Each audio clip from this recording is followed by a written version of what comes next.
ત્વમેવ માતા ચ પિતા ત્વમેવ ત્વમેવ બંધો ચ સખાસ્ત્વમેવ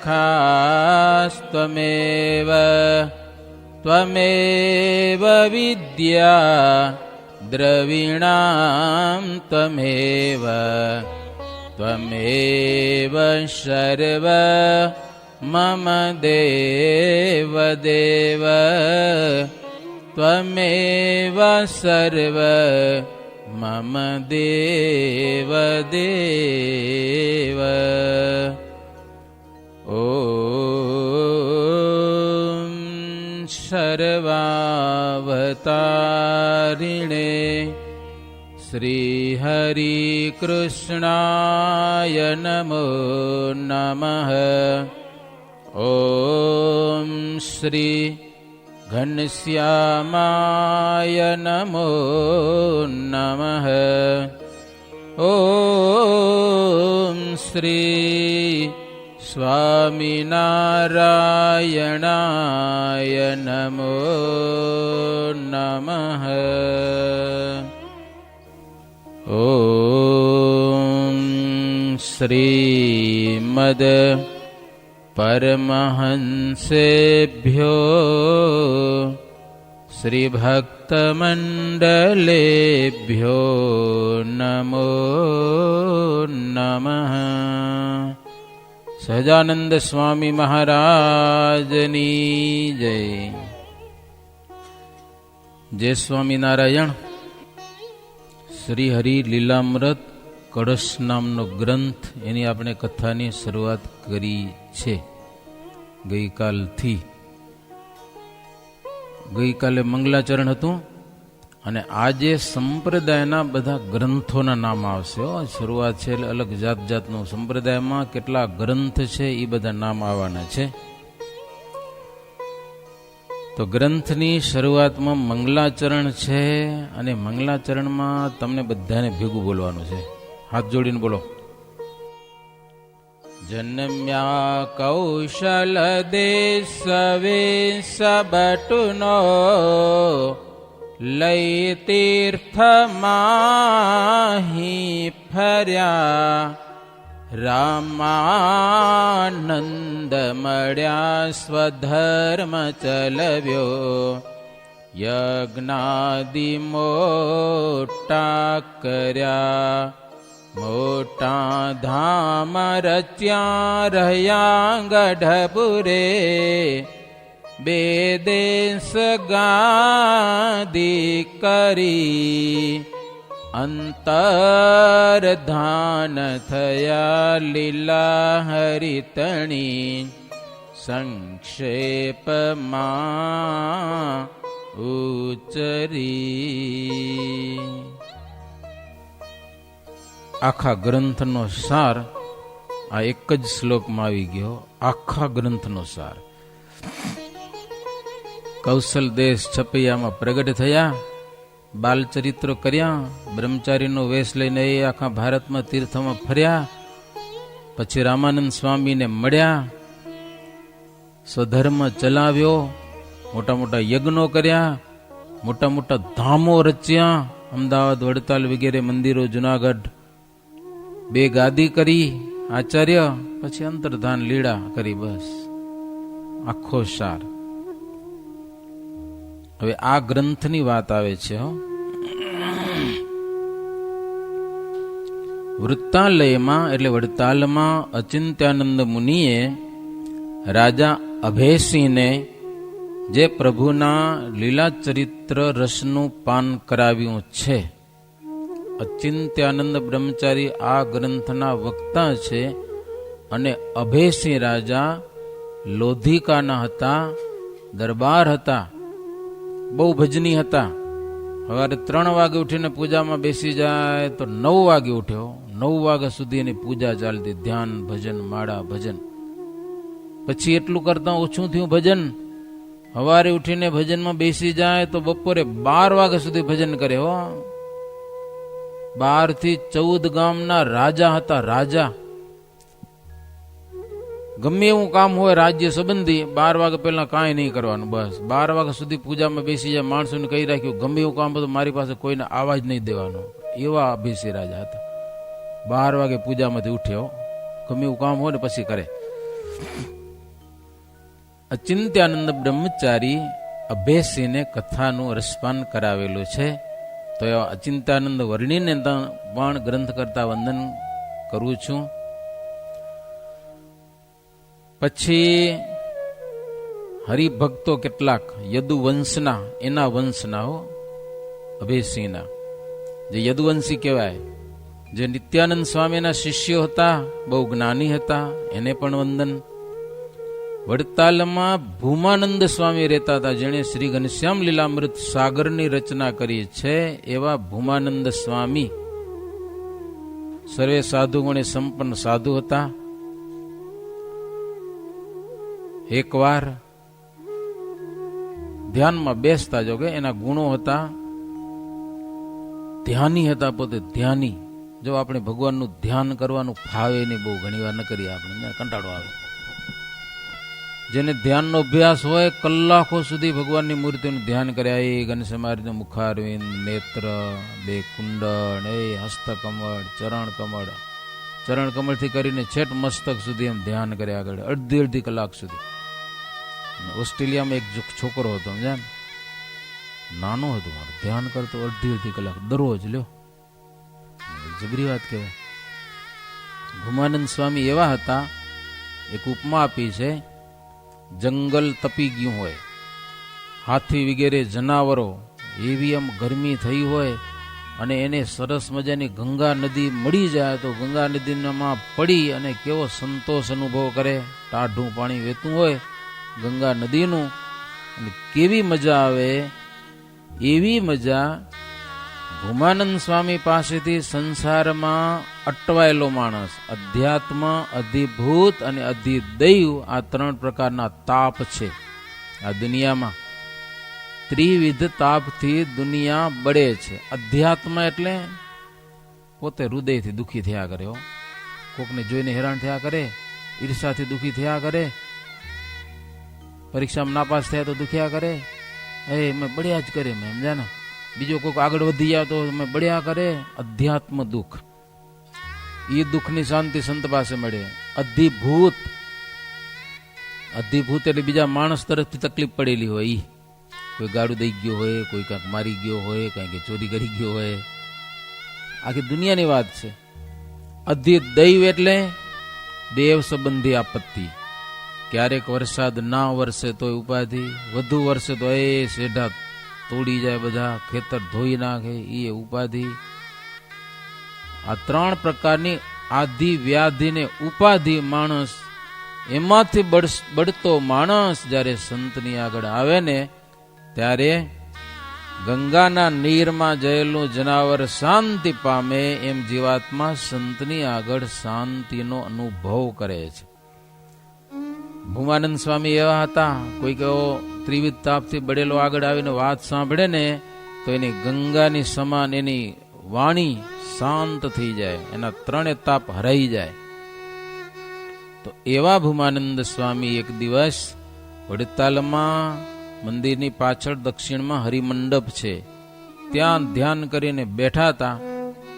ત્યાં એક પાટીદાર એટલે પટેલ આવ્યા, અમીન તુલસીદાસના દીકરા વાઘજીભાઈ. એ પણ એવા હતા, ભગવાને સ્થાપન કરેલા દેવતાઓ અને આચાર્ય એના પક્ષવાળા, એમ આડાવાળા લફે એવા નહીં. ગુણાતીતાનંદ સ્વામીનો એમાં સત્સંગ હતો. શ્રવણ ભક્તિમાં પૃથુ રાજા જેવા હતા. પૃથુ રાજાને શ્રવણ ભક્તિ કેવી હતી? ભગવાન એકવાર એને દર્શન દઈને કીધું માગો, તો કે આ 2 કાન ઓછા પડે કથા સાંભળવા માટે, 10,000 કાન દો મને. શું 10,000 કાન માગ્યા? એટલે કાન ચોડવા ક્યાં 10,000? આખા શરીરમાં ચોટે તો એ જગ્યા રે. 10,000 કાનથી કેટલી કથા સંભળાય, એટલી કથા સાંભળવાની મને શ્રદ્ધા આપો, બસ કંટાળો ના આવે કથા સાંભળવામાં. આપણે થોડોક સમય વધુ થઈ જાય તો હજી ક્યારે પૂરું થાય, ક્યારે પૂરું થાય? સાચું કહેજો, થાય કે ન થાય? પણ આ કેવા શ્રદ્ધાવાળા? 10,000 કાનથી સંભળાય એવી શ્રદ્ધા મને દ્યો. તો ઈ વાઘજીભાઈ આવ્યા, ભૂમાનંદ સ્વામીને પગે લાગ્યા, હરિમંડપમાં બેઠા. તે વાઘજી ભાઈ વિવેકી સારા, પ્રીતે હરિમંડપમાં પધાર્યા. ભૂમાખ્ય મોટા મુનિને નિહાળી, લાગ્યા પગે મસ્તકને ઢાળી. વાઘજીભાઈ ભૂમાનંદ સ્વામીને પગે લાગ્યા એટલે ભૂમાનંદ સ્વામી ધ્યાનમાંથી જાગ્યા અને વાત કરી, ભગત હરિ સુલીલા મૃત નામનો ગ્રંથ, એની કથા બહુ સરસ છે કે હો. તો વાઘજીભાઈ કે સ્વામી હું તમને એક પ્રશ્ન પૂછું, મને તમે ઉત્તર આપો. કે કાંઈ વાંધો નહીં, પૂછો. તો કે હરિ સુલીલામૃત નામનો ગ્રંથ એની કોણે રચના કરી, ક્યાં ગ્રંથની રચના થઈ, ગ્રંથની ઉત્પત્તિ કેવી રીતે થઈ, એ મને કહો, જાણવાની મને ઈચ્છા છે. કહે મુનિ સાંભળ ભક્તરાજ, એ ગ્રંથ ઉત્પત્તિ સુણાવું આજ. તે ગ્રંથમાં છે પ્રભુના ચરિત્ર, શ્રોતાજનો થાય સુણી પવિત્ર. જો કે અનેક ગ્રંથ છે, આ એક ગ્રંથની વાત આવે છે. ભગવાન શ્રીહરિ રઘુવીરજી મહારાજને આચાર્ય બનાવ્યા અને રઘુવીરજી મહારાજે ભગવત પ્રસાદને આચાર્ય બનાવ્યા અને ભગવત પ્રસાદે વિહારીલાલજી મહારાજને આચાર્ય ગાદી દીધી. તો એ વિહારીલાલજી મહારાજ વડતાલ મંદિરમાં, મંદિરની પાછળ મોટો સભા મંડપ છે. તમે કોઈ મંદિર વડતાલ ગયા છો? કોઈ વડતાલના કોઈએ દર્શન નહીં કર્યા હોય ભાઈ, ગમે ત્યાં આંટા મારી આવો પણ આવા જ દર્શન કરજો. જબરજસ્ત સભા મંડપ છે. ત્યાં ઘણા બધા સંતો અને વિહારીલાલજી મહારાજ મોટી સભા ભરાઈને બેઠી હતી. ચકોર આ શું, આકાશમાં તારાઓને મધ્ય ચંદ્ર શોભે એમ આચાર્ય મહારાજ શોભતા હતા. રામનવમીનો દિવસ હતો, શ્રી હરિ જયંતિ કહેવાય. ઘણા બધા સંઘ આવ્યા હતા હરિભક્તોના, બધા બેઠા હતા. ઈ કેટલાક હરિભક્તો ઘણા બધા સારા હોશિયાર હતા ને, ઈ આચાર્ય મહારાજ પાસે આવ્યા, હાથ જોડીને વિનંતી કરીએ છે. એ સાંભળવા જેવી વિનંતી છે. સરસ મજાના રાગમાં હો, રથોદ્ધતા. હે દયાળુ દિલમાં દયા કરો, આ અમારી વિનંતી ઉરે ધરો. ગ્રંથ ધર્મ સુતની લીલાતણા, વાંચવા ઉરયુમંગ છે ઘણા. જે ચરિત્ર પ્રગટ પ્રભુતણા, છે લખેલ ગીરવાણમાં ઘણા. તે ન વાંચી શકીએ ભણ્યા વિના, કેમ શાંતિ ધરીએ સુણ્યા વિના. ઘણા બધા હરિભક્તો કે બાપજી, આચરણમાં બાપજી કહેવાય. શું કહેવાય? બાપજી. સંપ્રદાયમાં ગ્રંથો ઘણા બધા છે, પણ સંસ્કૃતના ગ્રંથો છે. હવે સંસ્કૃતના ગ્રંથ સંસ્કૃત ભણ્યા વિના એને કોઈ સમજી શકે નહીં. સરસ મજાનું ફળ હોય કે લાડુ હોય, ગમે તે હોય, કાચની પેટી બનાવી અંદર રાખી દઈ, તાળું દઈ દઈ, ઊંચી તાળું દઈને કોઈક પેટી આપણે દે કે ભાઈ લે ખાવ, તો ચાવી તો હોય નહીં આપણી પાસે, ખવાય?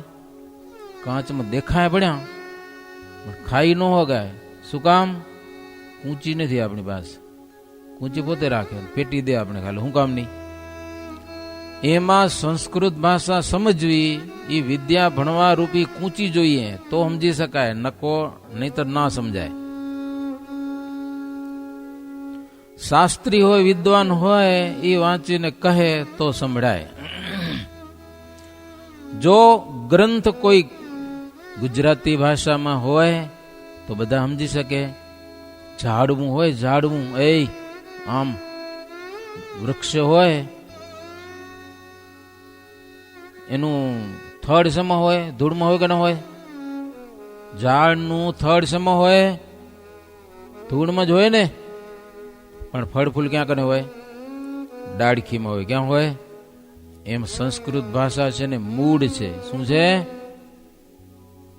અને બીજી જે ભાષાઓ છે ગુજરાતી વગેરે એ ડાળખીઓ છે. ડાળખીમાં ફળ ફૂલ થાય.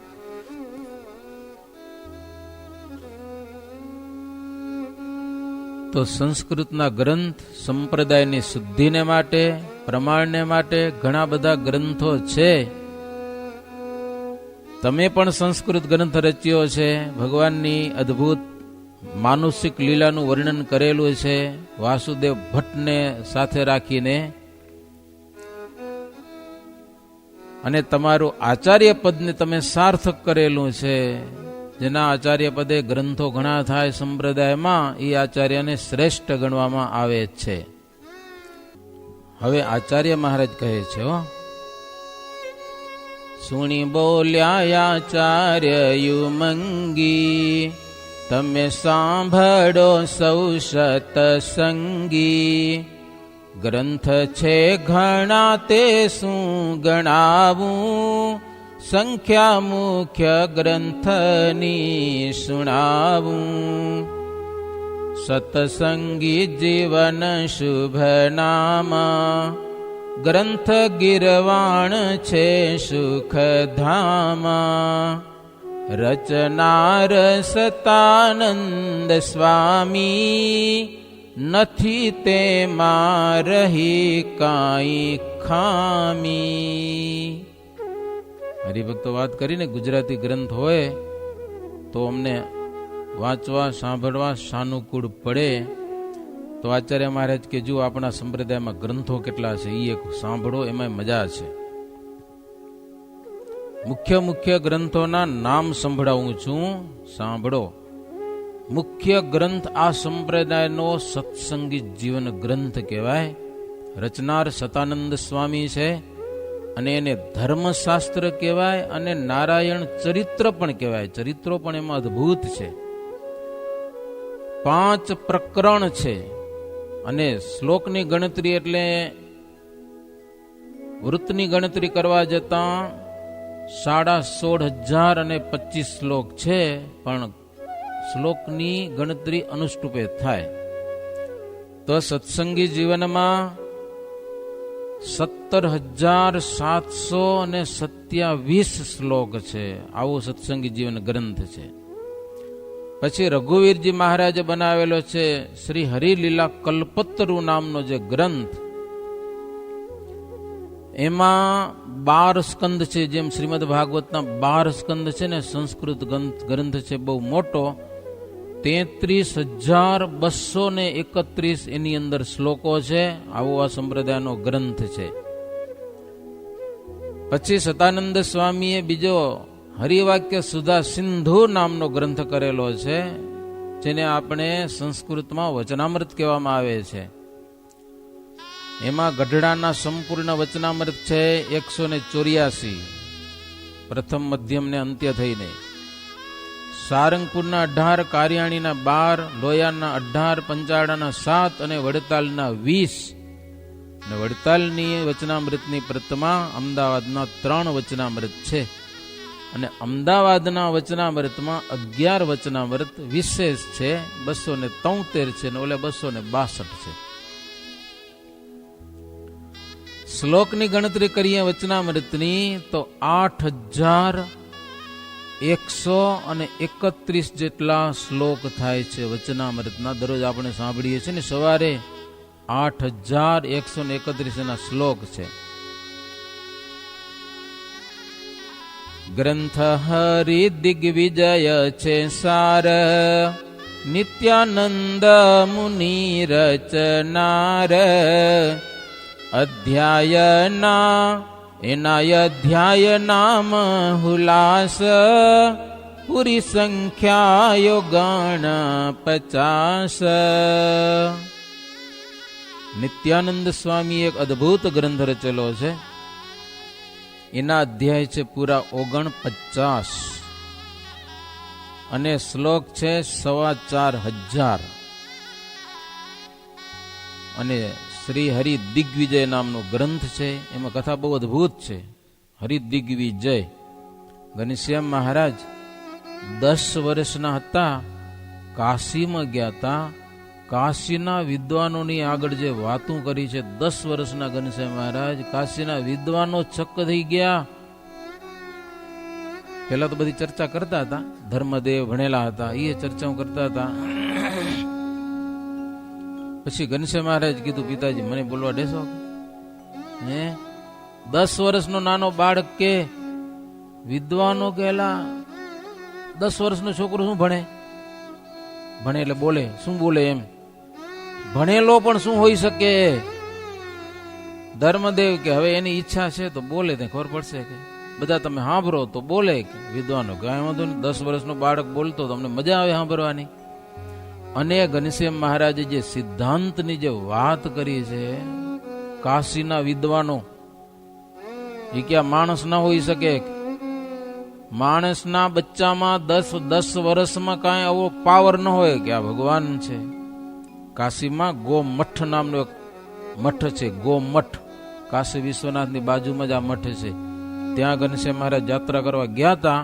ધર્મદેવ, ભક્તિ માતા, રામ પ્રતાપ, અને એનું વર્ણન નિત્યાનંદ સ્વામી હરિ દિગ્વિજય સંસ્કૃત ગ્રંથમાં અદ્ભુત કરેલું છે. ઘણા બધા અધ્યાયના છે. 4,500 ના શ્લોક છે. અને એના પછી રઘુવીરજી મહારાજે દુર્ગપુર મહાત્મા નામનો ગ્રંથ બનાવ્યો છે. એ પણ મોક્ષને આપનારો ગ્રંથ છે. વળી એણે હરિવાક્ય સુધા સિંધુની સરસ મજાની ટીકા એટલે ભાષ્ય કરેલું છે. એનો સરસ મજાના અર્થ સમજાય એવી રીતે સર્વમંગળનું પણ ભાષ્ય કરેલું છે. એના પછી ભગવત પ્રસાદજી મહારાજ હરિલીલા પ્રદીપ નામનો ગ્રંથ બનાવેલો છે. હરિલીલા પ્રદીપ. અને ભાગવત ઉપર અન્વયાર્થ પ્રકાશિકા નામની ટીકા કરેલી છે. તમે જુઓ સંપ્રદાયના ગ્રંથો કેટલા છે. અને હરિલીલા કલ્પતરુની પણ એની ટીકા કરેલી છે. શ્રી હરિનો દિગ્વિજય નામનો ગ્રંથ, એની પણ ભગવત પ્રસાદજી મહારાજે સરસ મજાની ટીકા કરેલી છે. ત્યાર પછી યોગી ગોપાળાનંદ સ્વામીએ ઘણા બધા ગ્રંથો રચેલા છે. પણ ભગવદ્ ગીતા ઉપર ગોપાળાનંદ સ્વામી ઈશાવાસ્ય નામનું સરસ મજાનું ભાષ્ય કરેલું છે. ઈશાવાસ્ય ભાષ્ય ભગવદ્ ગીતા ઉપર ગોપાળાનંદ સ્વામી. અને આ ગોપાળાનંદ સ્વામી શ્રીમદ ભાગવતનો બીજો સ્કંદ અને 11મો સ્કંદ. બીજો સ્કંદના તો 10 અધ્યાય છે, પણ 11મો સ્કંદ અઘરો બહુ હોય, ભણવો બહુ અઘરો પડે. એટલે ગોપાળાનંદ સ્વામી એના ઉપર સરળ રીતે ભણી શકાય એવી સરસ મજાની ઈશાવાસ્ય નામની ટીકા કરેલી છે ગોપાળાનંદ સ્વામી. વળી ગોપાળાનંદ સ્વામી વ્યાસ સૂત્ર નામનો ગ્રંથ છે, વ્યાસજીનો રચિત, એના ઉપર પણ સરસ ટીકા કરેલી છે. ઝાલાવાડમાં સિયાણી ગામ છે. સિયાણી ગામના શિવરામ ભટ્ટ હતા, બ્રાહ્મણ. ત્યાંના હરિસિંહ રાજા હતા સિયાણી ગામના. ઈ રાજાએ શિવરામ ભટ્ટને કે તમે ગઢપુર જાઓ, સ્વામિનારાયણ શું છે હકીકત જાણો, ભગવાન છે કે નહીં. કેટલાક એનું ખોટું બોલે છે ને કેટલાક એની ભક્તિ કરે છે. તમે ટેસ્ટિંગ કરી આવો કે ભગવાન સાચા કે ખોટા. એટલે એક દિવસ એકાદશીના પવિત્ર દિવસે સાંજના સમયે શિવરામ ભટ્ટ સ્વામિનારાયણ ભગવાન છે કે નથી એવું જાણવા માટે આવેલા છે. ગઢપુરમાં મહારાજ રાત્રે જાગરણ કરતા હતા અને એ સંતો બધા બેઠા હતા. શિવરામ ભટ્ટ આવ્યા એટલે મહારાજે સન્માન કર્યું, આવો ભૂદેવ બેસો. પછી એને પ્રશ્નો કર્યા છે, 18 પ્રશ્ન પૂછ્યા છે. એ કે જુઓ પ્રભુ, મને તમે ભગવાન હશો કે નહીં હો એ સંશય મટી ગયો આ સભાના દર્શન કરીને. આવું દુનિયામાં ક્યાંય હોય નહીં, આવી રીતે સંતો ને આ ભજન કીર્તન થાય ને. હું તો તમને એમ કહું, આપણે જે શાંતિથી કથા સાંભળી છે ને આમ, એવી તમે સ્વામિનારાયણ સંપ્રદાય સિવાય દુનિયામાં આટા મારો તમને બહુ ઓછી જગ્યા મળશે. હશે ક્યાંક, નહીં હોય એમ નહીં કહી, પણ લગભગ તમને ક્યાંય નહીં મળે. મોટા મોટા મંદિરો હશે, પણ આવી સરસ મજાની શાસ્ત્રોની જે કથા સાંભળવા મળે ને, સંપ્રદાય સિવાય બીજે નહીં મળે તમને. ગોતી ગોતીને થાકી જશો તોય. શિવરામ ભટ્ટ કે પ્રભુ, મેં તમારા દર્શન કર્યા ને મને એમ થઈ ગયું તમે ભગવાન જ હશો, પણ અમારા રાજા હરિસિંહ એના પ્રશ્નો છે, તમે કહેતા હો તો પૂછો. મહારાજ કે તમને જે પૂછો પૂછો. પછી 18 પ્રશ્ન પૂછ્યા છે. તમારી જ્ઞાતિ કઈ, તમારો જન્મ ક્યાં, તમારી કંઠી કેવી, તમારી તિલક ચાંદલો કેવો, તમારી ભક્તિ કેવી, બધું પૂછ્યું છે. અને મહારાજે સંપૂર્ણ કીધું છે. એ કથાવાળી સત્સંગી જીવનના બીજા પ્રકરણમાં આવે છે. તો એ શિવરામ ભટ્ટ ત્યાંથી પોતાના ગામમાં ગયા, રાજાને બધી વાત કરી કે હાચા ભગવાન છે અને ભજન કરવા જેવા છે. જીવનું કામ કરી લેવું હોય તો, નહીં તો ભાઈ મોજ કરો. આત્માને સુખી કરવો હોય તો ભજન કરવા જેવા ભગવાન છે. એટલે એના હરિસિંહ રાજા પણ સત્સંગી થયા. પછી શિવરામ ભટ્ટ પાછા મહારાજ પાસે આવી. સત્સંગી જીવનમાં એનો જબરો સંવાદ છે. પાછો શિવરામ ભટ્ટે ઘણા બધા ધર્મો પૂછ્યા છે, અને શ્રીજી મહારાજે શિવરામ ભટ્ટને ધર્મોની જબરજસ્ત કથાઓ કહી છે. લગભગ 49 અધ્યાય સુધી સત્સંગી જીવનનું 5મું પ્રકરણ હો. બધાના ધર્મ, ખેડૂતના ધર્મ, બળદ કેમ રાખવા એના ધર્મ, બળદને ચારો નાખવો, ચારો નાખીને ખેડવાના, કેવી રીતે ખેડવાના, રાતને બાંધવાના, ખેડૂતે રાત્રે કેવી રીતે સૂવું, પશુ બાંધેલા હોય તો ત્યાં દાંતેડું રાખીને સૂવું, રાસબાસ ક્યાંક સંકેલાઈ જાય તો કાપવા થાય. આટલું બધું સત્સંગીઓને લખ્યું. લ્યો, લગ્ન કેવાની સાથે કરવા એ લખ્યું. લ્યા, તમને કરવા હોય તો લગ્ન સત્સંગી જીવનમાં છે. છોરી કેવી ગોતવી, હા, મુચ્છી વગરની હોય લેવી. કોઈક છોરીને મૂછી ઉગી હોય, મૂછી વારી ન હાલે. બોલો, આ સત્સંગી જીવનમાં છે. લગ્ન કર્યા પછી તમને છોકરો જોઈએ છીએ કે છોકરી જોઈએ છીએ, કેવો બાળક જોઈએ છીએ, જ્ઞાની જોઈએ કે મૂર્ખો જોઈએ, એ બધા વિધિ એની અંદર છે. સત્સંગી જીવનમાં આ શાસ્ત્રોમાં ભાઈ સંપૂર્ણ જ્ઞાન છે. રાજા અને રાજ કેવી રીતે હલાવવું એ જ્ઞાન સત્સંગી જીવનમાં ભરેલું છે, ભરપૂર ભરેલું છે. બહેનોના ધર્મ શું, વિધવા બહેનોના ધર્મ શું, સધવા બહેનોના ધર્મ શું, આ બધી રાજનીતિ કયો, ગ્રસ્તોના ધર્મ, સંતોના ધર્મ. સંતોના ધર્મ વળી 4થા પ્રકરણમાં આવે. પછી જીવાત્મા આ દેહ છોડીને જાય છે ત્યારે એને કેવા કેવા રસ્તા મળે છે અને કેવી રીતે શરીરમાંથી જીવ બહાર નીકળે છે, એની જબરજસ્ત વાતો છે સત્સંગી જીવનમાં. તો આ બધી કથા શ્રીજી મહારાજ પાસેથી સાંભળીને કે બ્રહ્મચારી શિવરામ ભટ્ટ મારે સાધુ થવું છે, અને એને બ્રહ્મચારી બનાવ્યા અને અખંડાનંદ બ્રહ્મચારી એનું નામ પડ્યું. અખંડાનંદ બ્રહ્મચારી અને સોમપ્રકાશાનંદ સ્વામી આ બંને રઘુવીરજીની જોડે રહેતા. જમણી બાજુ ડાબી બાજુ, જમણો ડાબો હાથ, ઘણા બધા ગ્રંથો રચ્યા એને. હરિચરિત્ર તેની ટીકા તત્વાર્થ બોધિની નામની બનાવી. પછી ધર્મવંશમાં ગોપાળજી એના પુત્ર કૃષ્ણ પ્રસાદ હતા, એની સરસ મજાની ટીકા કરેલી છે. પછી અમદાવાદ દેશમાં જોઈએ, ભૂમાનંદ સ્વામી વાઘજી ભગતને કે ના, આચાર્ય મહારાજ વિહારીલાલજી મહારાજ સભામાં સંતો ભક્તજનોને વાત કરે છે કે શ્રીજી મહારાજે અમદાવાદ દેશની ગાદી ઉપર અયોધ્યા પ્રસાદજી મહારાજને સ્થાપ્યા. તો અમદાવાદ દેશમાં વાસુદેવાનંદ બ્રહ્મચારી, માનુભાવાનંદ સ્વામી, એક બ્રહ્મચારી અને એક સ્વામી, એ અયોધ્યા પ્રસાદજી મહારાજને સાથે રહીને ગ્રંથો રચતા હતા.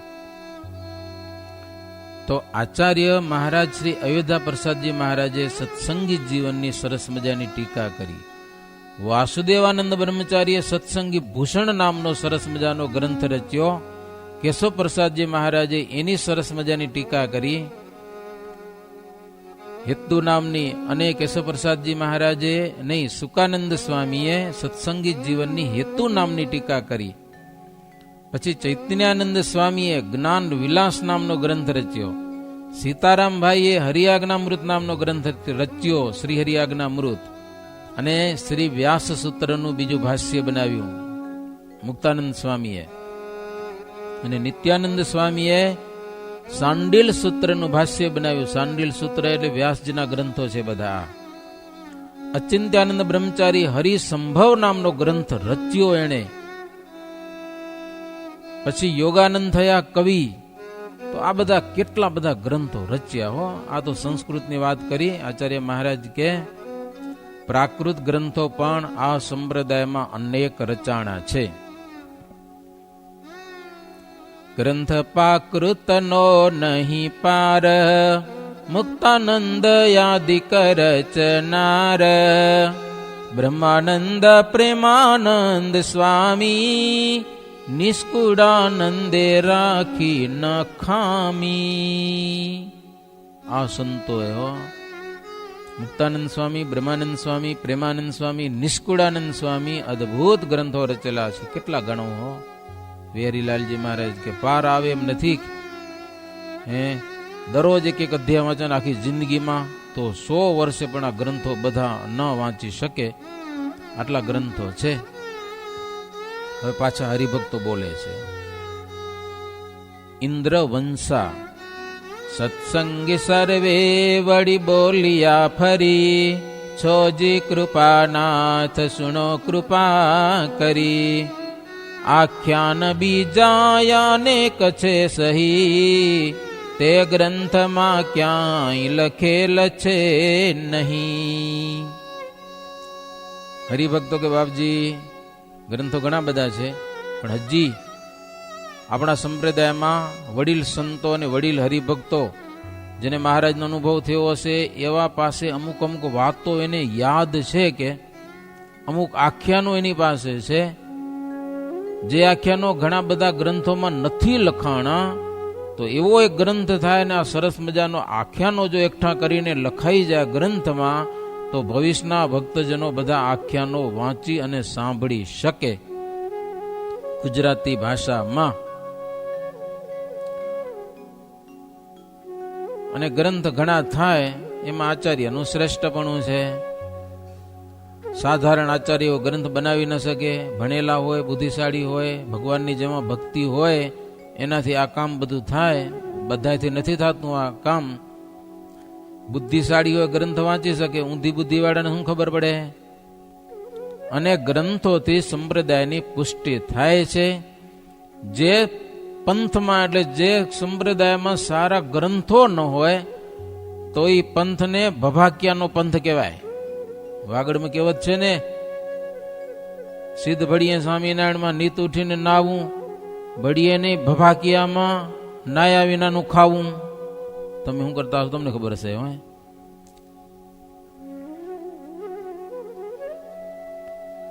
એટલે હરિભક્તો કે બાપજી એક પ્રાકૃત ગ્રંથની માંગણી છે, જે સંસ્કૃત ના ભણેલા હોય અને સંસ્કૃત જેવો ગ્રંથ હોય. કુવામાંથી પાણી પીવું હોય તો કુવો પાણી દે, પણ કોને દે? જેની પાસે દોરડું હોય ને એને કુવો પાણી દે. પણ દોરડા વિનાનો તરસે મરે કુએ જાય તોય. પણ ગંગા નદી પાસે જાય ને તો દોરડાની જરૂર ન પડે. ગંગા નદી તો દોરડા વગર નો આવે તો પ્રેમથી પાણી પાય. સમજ્યા ના? એમ સંસ્કૃત ભણેલો હોય, સંસ્કૃતનું જ્ઞાન મળે ભણેલો હોય એને. પણ ગુજરાતી ભણેલો હોય ને ગુજરાતી ગ્રંથ જ્ઞાન આપે. આવી બધી વાતો છે હો.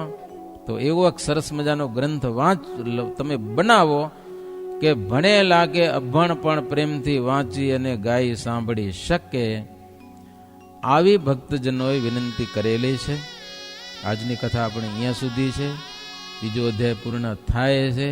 હવે ત્રીજા અધ્યાયમાં કાલે શું આવે ખબર નહીં. અલગ અલગ વાતો આવશે, પણ તમે ધ્યાનથી સાંભળજો તો થોડીક કથા તમારા કાનમાંથી અંદર ઉતરી અને હૃદયમાં રહેલા જે જીવાત્માના જન્મો જન્મના પાપ, જન્મો જન્મના સ્વભાવ, એ સ્વભાવને આ કથા ધોઈ નાખશે. આ કથા આત્માને ધોઈ એવી છે પાણીથી નાવ તો શરીર ધોવાય, કપડાં ધોવાય, માથું ધોવાય, પણ આત્માને ધોવો હોય તો આ ધ્યાનથી કથા સાંભળો તો આપણો આત્મા શુદ્ધ બની જશે.